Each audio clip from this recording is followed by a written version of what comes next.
alas 11 ng gabi, December 31, 2025, 50 talampakan sa ilalim ng nagyayelong lupa ng okupadong Donetsk.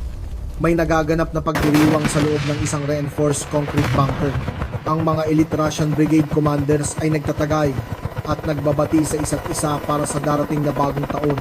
Ngunit sa loob ng eksaktong 62 minuto, isang luma at sibilyang truck ang gagawa sa kanilang VIP lounge na maging isang tunay na impyerno sa lupa. 2 araw na ang nakalilipas. Isang kinakalawang na Ukrainian Kamaz truck na puno ng troso at may peking civilian license plates ang tahimik na pumarada sa isang forest strip. 10 milya lang ang layo mula sa bunker na ito. Isang maliit na technical team ang naglagay ng mga laser beacon sa itaas ng mga puno.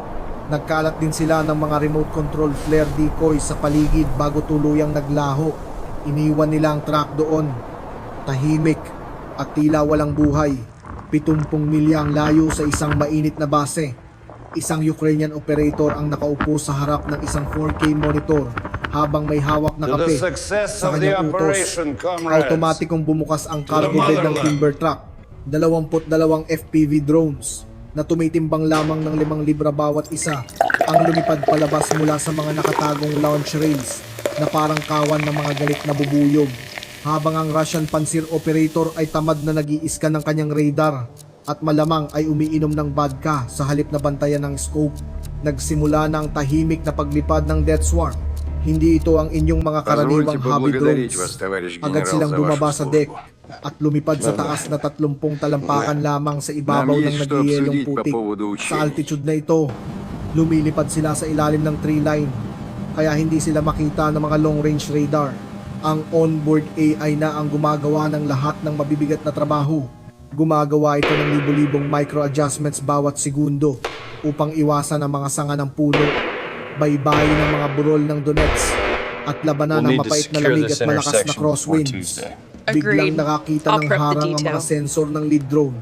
Isang Russian patrol na binubuo ng 2 Ural trucks ang dumadaan sa dirt road na mismong nasa flight path ng mga drone. Maaari itong maging sanhi ng pagkabigo ng misyon. Ngunit habang papalapit ang swarm, may napansin ang operator na nakakatawa. Hindi tinitingnan ng mga Russian drivers ang langit. Nakasara ang kanilang mga bintana at sobrang lakas ng kanilang pinapatugtog na musika hanggang sa nagbabibrate na ang kanilang mga side mirrors. Simple lang na lumihis pa kaliwa ang swarm. Giniyahan ng AI ang 22 flying bombs sa isang malawak at tahimik na arko palibot sa patrol. Nilampasan lamang ng mga Ruso ang sarili nilang mga berdugo habang sumasabay pa ang kanilang mga ulo sa kanta na walang kaalam-alam sa panganib. Lumit ang distansya, 8 milya, 6 na milya, 4 na milya. Ang mga party crashers ay malapit na sa pintuan. Alas 11 dice ng gabi.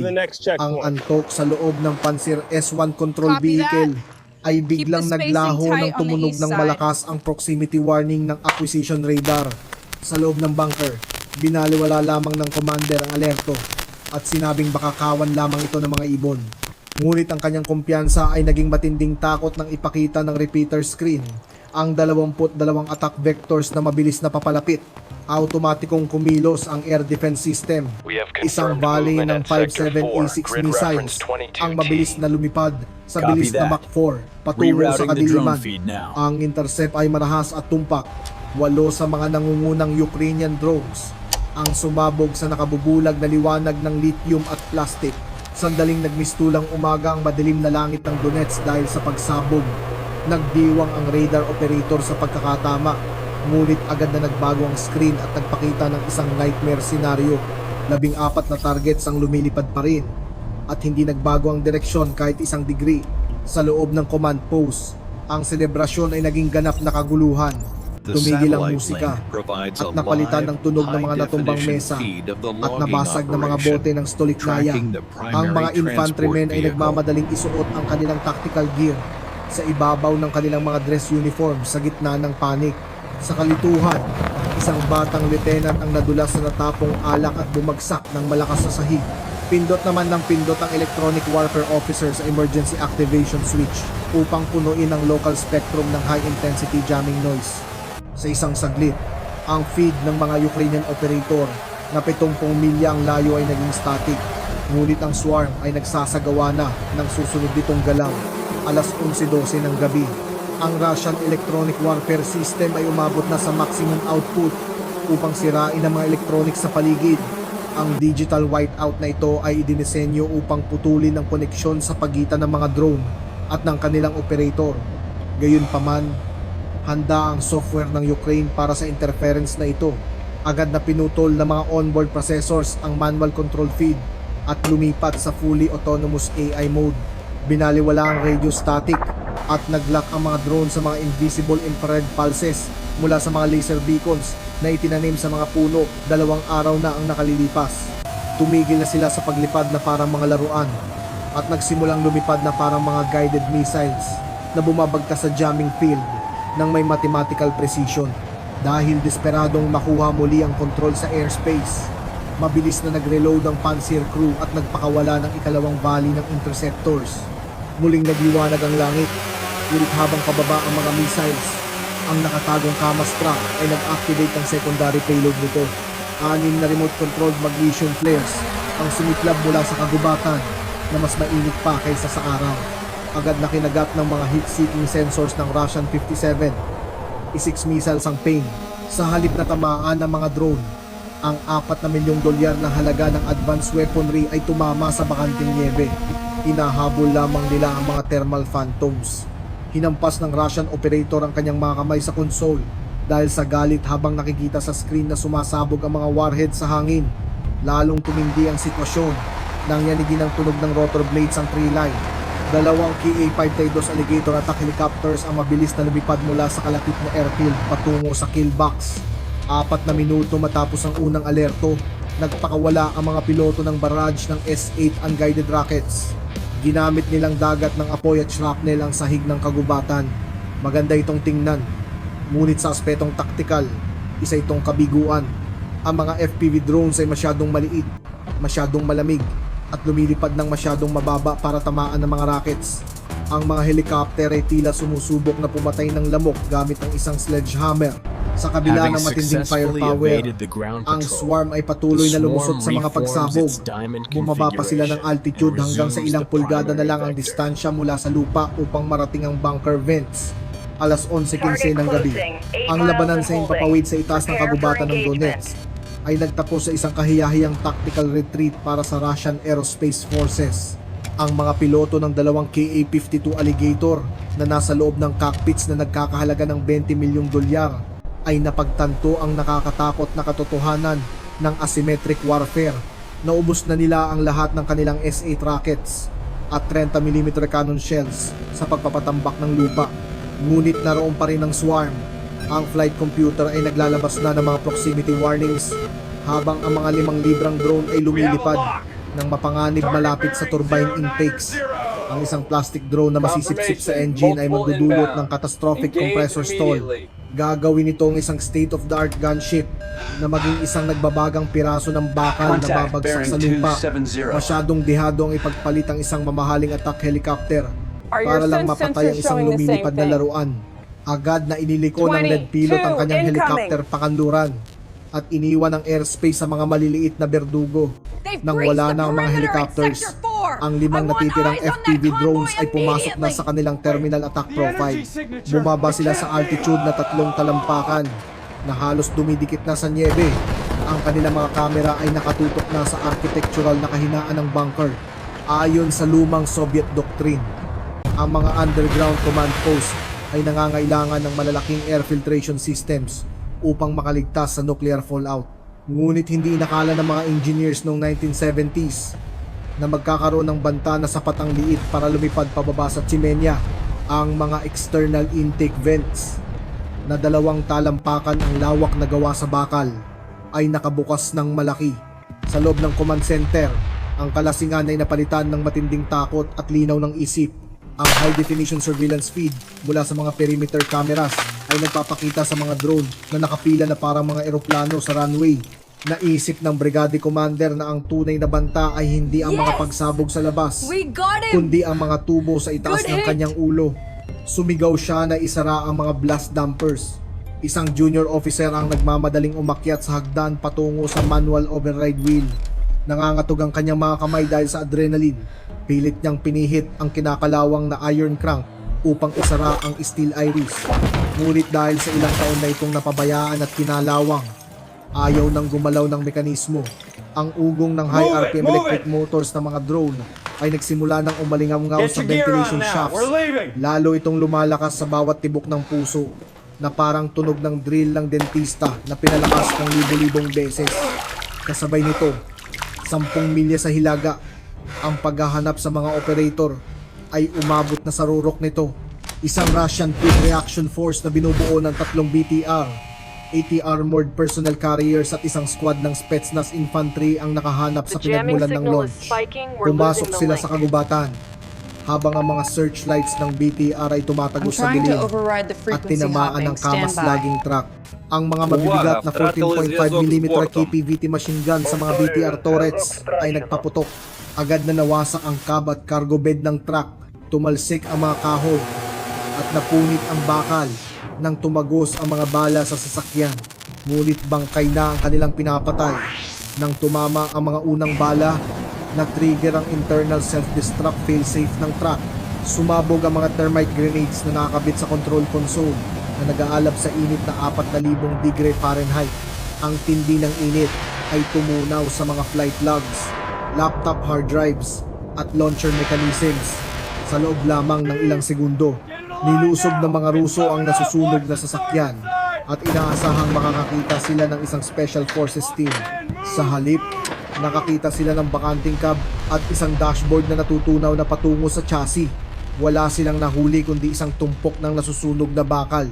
1 milya ang layo. Ang mga tunay na target ay tumatakas para sa kanilang buhay. Ang 3 Ukrainian technical team ay mabilis na nagmamaneho sa isang baku-bakong daan gamit ang isang lumang civilian pickup truck. Nagmamaneho sila sa blackout mode. Pinatay ang mga headlights at tinakpan ang mga brake lights. Gumagamit lamang sila ng green phosphor glow ng kanilang night vision goggles upang makita ang daan. Pilit na kinokontrol ng driver ang manibela habang humahampas ang sasakyan sa mga nagyayelong lubak sa bilis na 60 milya bawat oras. Sa likuran nila, nag-aalab ang kagubatan. Ang mga Russian BTR gunners, nang mapagtantong wala doon ang mga operators, ay nagsimulang magpaputok ng walang direksyon sa paligid. Ang mga tracers ay parang mga pulang bulalakaw na dumadaan sa pagitan ng mga puno. Isang 14.5mm na bala ang tumama sa isang pine tree malapit sa likuran ng pickup. Isang bala pa ang tumama sa rear fender ng truck na nagpunit sa bakal ng may malakas na tunog ngunit hindi tinamaan ng fuel tank. Nag-downshift ang driver, nag-drift sa isang madulas na kurbada at humarurot palayo hanggang sa maglaho sa dilim ng gabi. Balik sa bunker, natapos na ang karera laban sa pisika. Ang manual damper wheel ay natigil ng kalahating bukas. Ang lead drone na may dalang 2-pound shape charge ay tumingala at maingat na pumasok sa madilim na lalamunan ng ventilation shaft. Eksaktong alas 11:16 ng gabi, ang pressure sa loob ng maliit na espasyo ay sumabog ng may matinding lakas. Ang unang drone ay nakarating sa ilalim ng ventilation shaft at sumabog sa isang bukas na parang maliit na crater lang ito. Ngunit sa loob ng isang selyadong concrete box na 50 talampakan sa ilalim ng lupa, isa itong eksperimento sa pisika na nagmula sa impyerno. Ang initial blast wave na gumagalaw sa bilis na 26,000 talampakan bawat segundo ay walang mapuntahan. Tumama ito sa mga reinforced walls at pinalakas ang pressure hanggang sa 5,000 PSI. Ngunit ang tunay na pagkawasak ay nagmula sa natitirang 4 na drones na sumunod sa leader pababa sa tubo. Dumating sila ng sunod-sunod sa loob ng 1 segundo. Ang pinagsama-samang pagsabog ng 10 libra ng high explosives ay nagpaalab sa atmosfera sa loob ng bunker. Ang hangin sa loob ay puno na ng natapong alak at mga sirang gas lines mula sa kusina. Ang resulta ay isang thermobaric event. Ang mga blast doors na idinisenyo upang makayanan ng nuclear shockwave mula sa labas ay walang silbi laban sa pressure mula sa loob. Natanggal ang mga ito mula sa kanilang mga hinggis. Sa ibabaw ng lupa, ang eksena ay parang katapusan ng mundo. Ang ventilation shafts na kanina lang ay sumisip-sip ng hangin ay biglang nagbuga ng apoy Malalaking geysers ng kulay orange na apoy at itim na usok ang sumabog mula sa lupa na parang isang bulkang nagising. Umabot ito ng 100 talampakan sa langit. Ang pressure ay napakalakas kaya nagbitak-bitak ang nagyayelong lupa sa paligid ng bunker. Kinaumagahan, hindi maitatanggi ang strategic impact nito. Ang opensiba ng Russia sa Donetsk sector ay ganap na natigil sa gitna ng kaguluhan. Ang mga unit sa front line ay tumigil sa pagtanggap ng mga utos. Ang mga artillery batteries ay nanahimik dahil wala silang coordinates na matatanggap.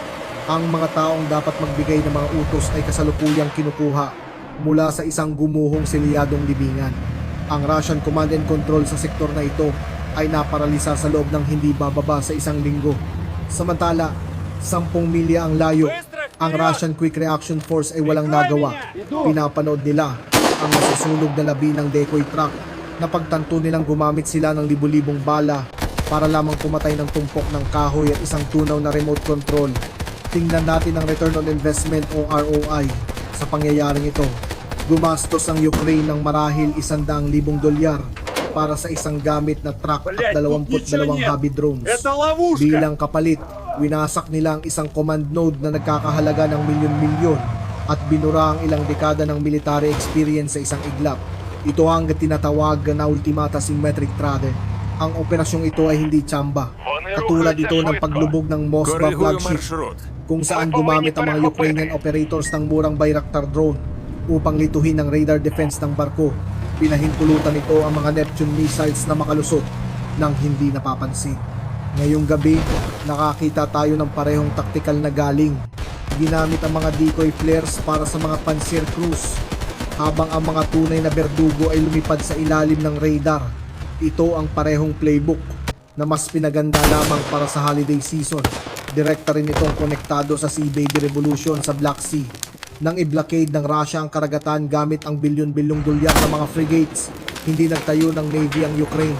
Bumuo sila ng mga remote control jet skis na puno ng TNT at pinalayas ang buong Russian fleet sa Sevastopol. Ipinagpalit nila ang mga plastic na katawan ng jet ski para sa mga bakal na barkong pandigma.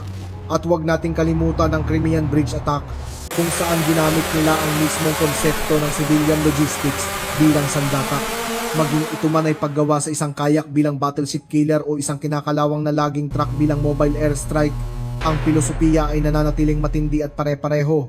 Hanapin ang blind spot, pagsamantalahan ang kayabangan ng kalaban, at magbigay ng maximum return on investment.